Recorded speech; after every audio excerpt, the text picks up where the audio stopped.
Alright, the next burst I'm going to do here is going to be a black burst. And when you're doing a black burst, you want to find the whitest wood that you can find. These woods have some darker yellow coloring and some end grain, some green running through them. This piece of wood is kind of like a yellow brown. You're really looking for a pure white piece of wood that'll really get the dark black to stick to it, and you won't get like a brown fading. This maple burl that I did black just didn't come out right because there was too much brown. And this Les Paul I did here actually came out pretty good because it was a nice white top. So this is a quarter sawn piece of flame maple. You can see the grain lines running through it. It's nice and white in color. And in the back here is ash. And I've done a lot of drilling on this to relieve some of the weight. So I'm all set. I've been sanded down to about 220 here. You know, I'm going to do a lot more sanding up to 600, so if it's not perfect, it's fine. The tints I'm going to be using are the Transtints black here. And I've also got a Wizard tint silver gray that I'll play with a little bit on the edges to get the coloring correct. So what I'll do is color the whole body in black, and then I'll begin to sand this off and then reapply some of the colors. So I'm really only going to use just the black and maybe a little bit of the gray depending on how this looks. But this burst is really simple. You know, you're just going to soak the body here in black first and then let it dry overnight, sand it off, and then come back. So it's definitely a back and forth process, but we'll sand with the black. Start with the black. And you're just going to take the trans tint and put a decent amount in the water. You're looking for a really dark color, so I pour a lot in here. Got my cut paper towels, going to dip it in and wipe it here.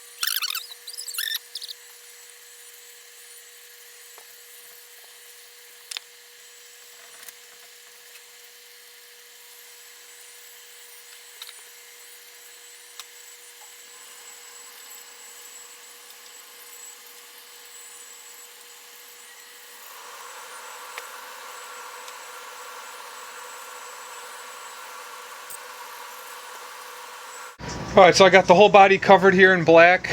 I really went over it twice, really heavy, to make sure I've got all the different nooks and crannies soaked in with the black. It's key to let this sit now for 24 hours and let this really dry out.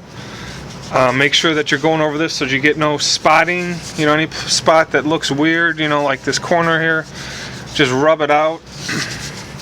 And like I said, it's key to let this dry. You know, the whole body's got a nice dark tint to it now. The top is perfectly black. You know, you can start to see any imperfections in the wood with this. But it's looking pretty good. We'll just let this sit for 24 hours. Alright, next step here is to actually sand off some of the black. I've got a bunch of 320 grit sandpaper. I'm going to start by sanding in the middle and kind of go for that teardrop look where I take off more here and leave the outer. The top is actually a little bit fuzzy right now because I raised the grain. So as I begin to sand down, I'll be pulling off that raised grain. I shouldn't have that problem moving forward because you're taking off kind of a layer of wood. So you can see the cool figure here.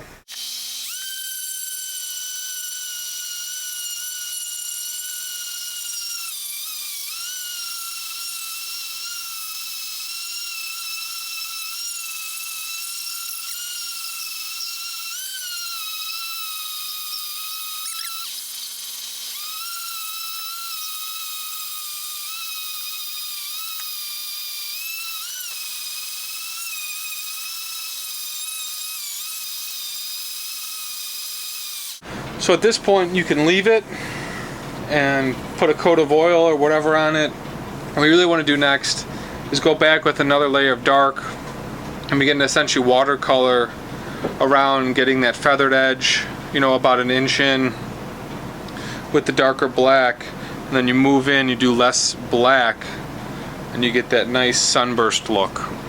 Alright, so the key here is to go diluted, and don't use a whole lot of black because you'll just restain the guitar. And since this is watercolors, kind of just wipe it in where you want that darker edge.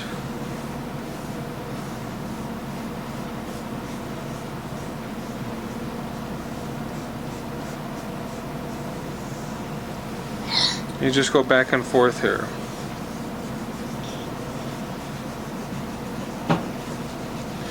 I found this kind of circle technique probably does it the best in terms of mimicking a spray-on finish.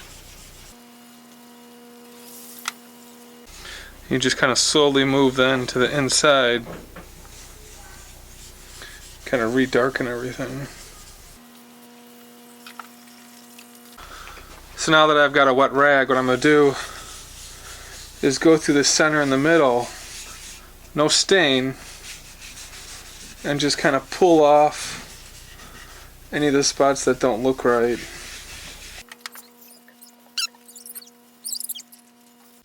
So now you can see I've got the darker outer here, and I've still got probably too much black in the center, so what I'll do now is go back with 400 grit and sand this after it's dry, and I'll get more of what I'm looking for. So as you get spots that creep up not as black here, you go back and just rub in the spots that don't look right.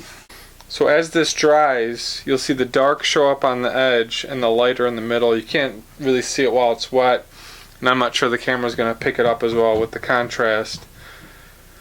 But you let it dry for 24 hours. I'll go back and sand the middle once more with a 400, and I'll be pretty close to done. You can start to see how it's going to look as it dries.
Alright, so next I take some naphtha and I wipe it on the body here just to kind of see what this is going to look like.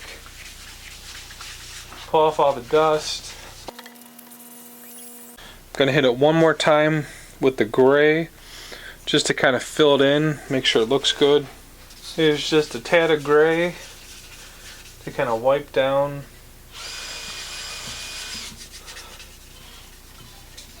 All the outer spots to make sure I've got nothing left that's weird.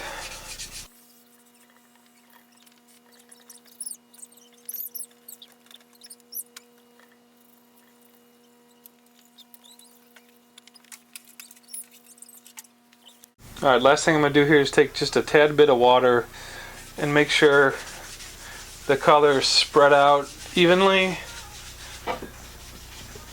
It's looking pretty good, but I can take color from other areas here on the edge, kind of wipe them towards the middle if I see any spots that look weird, like right here.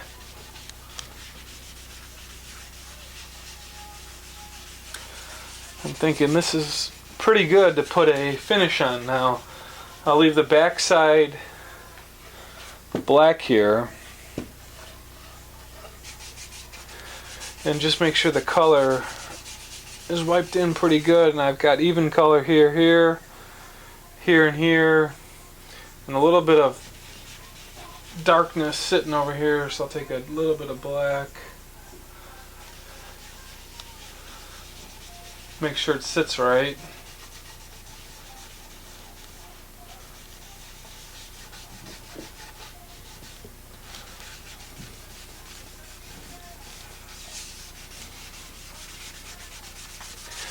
And it's looking pretty good. I've got a nice light center and a darker edge.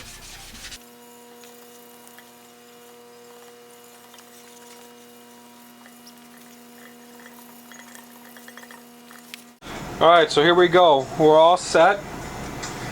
I don't want to color the wood yellow at all, so I've got this Minwax wipe-on poly that's got really not a whole lot of yellow. This will look really good. You really don't want to put any darker stains or darker tinted colors on this because you'll bring out a yellow, which I don't want. So if you go with a Waterlux or a Chua or tung oil, you'll add a lot more brown and yellow. So I'm going with this here. Put my gloves on and wipe it on.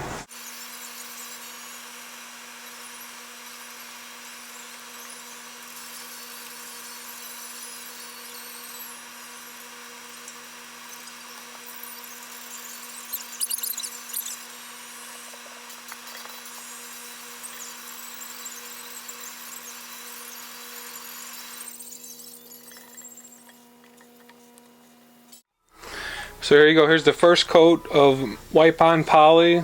Looks pretty good, it soaked in pretty well. What I'm going to do is let this sit for 24 hours now. And I'll come back and put about 6 or 7 more coats on, do the backside and everything. But that's pretty much how you do a blackburst. I think the quarter sawn grain, this doesn't look as good as I would like. I think you really need a highly figured piece. You know, sometimes you can't find them all that clear and white. But this looks pretty good. You can't really see the coloring all that great. But as this gets more coats on, it'll look outstanding.